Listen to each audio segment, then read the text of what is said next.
Почитувани представници на медиумите, на почетокот на мандатот на оваа влада информиравме дека затекнавме фрапантна состојба со незамисливи грешки на неколку делници од автопатот Кичево-Охрид.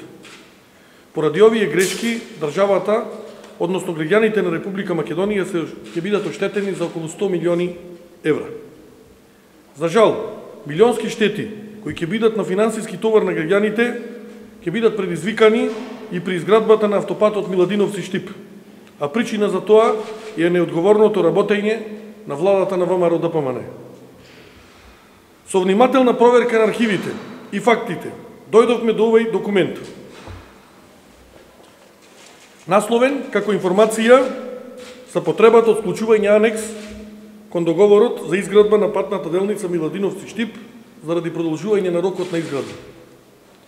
Овој документ ни предочува дека во април оваа година, на само неколку дена пред рокот кога автопатот Миладиновци-Штип требаше да биде предаден во употреба, министерот за транспорт и врски на претходната влада доставил информација до владата дека вкупен обем, дури 32% од работите на патот не се завршени. Повторувам, на само неколку дена до истекот на рокот за изградба на овој пат. Тоа беше 1 мај, знаете.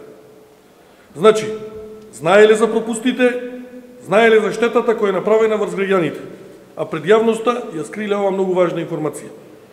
Оваа информација која потврдува дека целата ова инвестиција од 206 милиони евра ја реализираат со бројни пропусти.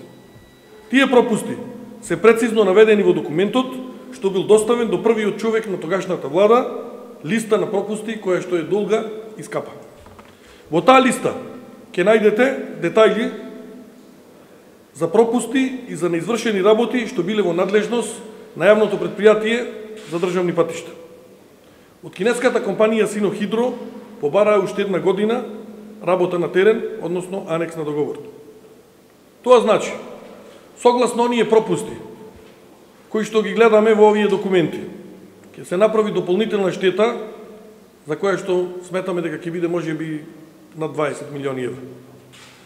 Пари на граѓаните ќе бидат потрошени како резултат на неодговорното и нестручно однесување на претходната влада. За ова јавноста сигурно не беше информирана. Почитувани граѓани, кога ги најавувавме принципите на работа на оваа влада, на актуелната влада, рековме дека ќе бидеме одговорна власт која работи транспарентно и отчетно, без злоупотреба на државни ресурси за лични или партиски потреби. Во исто време, најавуваме дека проблемите што ги наследивме од нашите неодговорни претходници, за кои речиси секојдневно откриваме нови штетни практики, ќе ги решиме. Ние нема да удовлекуваме и да се жалиме за состојбата и штетите што ги наследивме, но вистината секогаш мора да ја соопштуваме. Уште еднаш велам, проблемите ќе ги надминеме, а автопатите ќе бидат завршени. Благодарам, повелете ако имате прашање.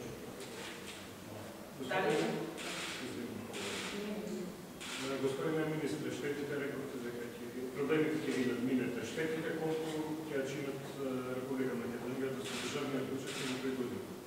Значи, јас во неколку наврати давав изјави и одржував пресконференции поврзани со автопатската делница Охрид-Кичево. И тогаш навестив дека согласно она што го имаме добијано како документ од јавното претпријатие за државни патишта, каде што многу јасно од страна на надзорот се наведени сите пропусти, врз база на проценките кои што треба да се направат, а тоа се ископите, најголемиот дел на ископите земја не работи, вклучително слечиштата, за кои што јавно уште еднаш ве повикувам да појдете на лице место и да видите кој ја соопштува вистината. Дали ние, како одговорна власт, или тие кои што претходно требаше да го направат автопатот, или да требаше да го биде автопатот направен до јануари месец наредната година, за кој што тврдам дека нема да биде направен. Или овој автопат Миладиновци-Штип, кој што согласно рокот требаше да биде завршен на 1 мај оваа година. Ова информација ќе ја добиете како резултат на пресконференцијата, ќе видите јасно дека рокот е 1 мај. Дека ова информација е поднесена само неколку дена пред завршување на рокот. 32% не се завршени од работите.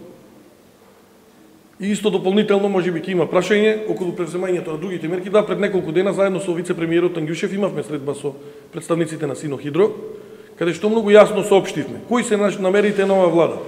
А тие се дека автопатиштата морат да бидат завршени, Но ако ако основниот договор за овие автопатишта бил подпишуван и со специјален закон, и анексите на договор мора да бидат со закон,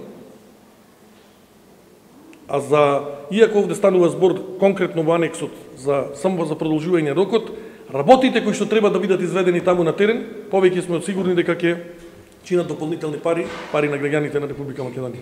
Повелете друго. Значи, согласно на надзорот што ни го има соопштено, станува збор за Охрид Кичево, го кажав и тоа, во најмала мера 120 милиони евра, а за ова спомнав сума околу 20 на милиони, меѓутоа точно ќе биде наредните денови прецизирано, согласно активностите кои што треба да бидат направени. Добро, што значи ова со ако договорот е со закон, мора и анексот да биде составен. Тоа значи дека ако анексот не е со закон, сега ќе треба тоа да се поништи, Во која смисла да се поништи? Ако анексот не е со закон, значи ако нема посебен закон за подпишувањето на анексите. Добро. Што во таков случај нема, пример. Што ќе направиме? Не, нашиот предлог ќе биде до парламентот, да анекс договорот биде донесен со закон. Да се донесе до... Да, викаме кога станува, да, апсолутно. Анекс договорот да биде поддржан со закон, како што беше донесен основниот договор со закон. Специјален закон, не знам дали се сеќавате, пред неколку години. Значи ли дека до сега структуриме штети се 140 милиони евра? Не, значи вака сега. Значи не зборуваме за штети. Зборуваме за дополнителни средства. Дополнителни средства е една работа, штети се други работа. Значи не знам дали пред неколку дена, ова морам да ви го кажам, беше објавено, имаше изјави од страна на проектантите за патот Охрид Кичево. Може би сте прочитали. Ми се чини дека за Дојче Веле беше. Значи многу јасно проектантите зборуваат за се исто кое што ние го зборуваме во изминатиот период. Какви пропусти се направени, како претходната влада буквално ги откачила кога сакале да ги соопштат пропустите во делот на земјаните работи, пропустите во делот на свлечиштата, конкретно на одделни делници, како што спомна во неколку наврати, станува збор за делницата Кичево пресека 6 километри. Станува збор за сериозни кои што ги нема во проектите. И тие се дополнителни средства кои што ќе чинат државата и ние стоиме на тоа тврдење. Значи тоа и проектантите го зборуваат, слободно можете да дискутирате со надзорите, таму има надзор со кој што може слободно изјави да ви даде дополнително. Други прашања? Значи, ние спомнавме дека треба да се подпише прво анекс на договорот. И врз база на тој анекс, продолжувањето од страна на Синохидро е барање до 1 мај наредната година. За наред 2018 година. Барање тој анекс договорот да биде продолжен до 2018 година. Со ваква динамика, чисто се сомневам дека и 1 мај наредната година ќе биде готов, затоа што проблемите кои што се такви какви што се, не даваат оптимизам дека до 1 мај ќе биде. Затоа ние ќе направиме се што е во наша моќ во смисла на убрзување на работите. Конкретно ќе кажам дека во делот на експроприацијата, каде што Министерството за транспорт и врски е во дел надлежно, понатаму секаде каде што документацијата е поврзана со Министерството, ќе ги убрзаме сите процеси во делот на дислокација на издавање на одобренија градбе, меѓутоа институциите, вклучително оние кои што имаат, например, како Евана или други, тие мора да ја почитуваат процедурата во смисла на доставувањето на барањата согласно документацијата која што ја бара Министерството во смисла на тоа издавање на одобрение за дислокација на тие објекти.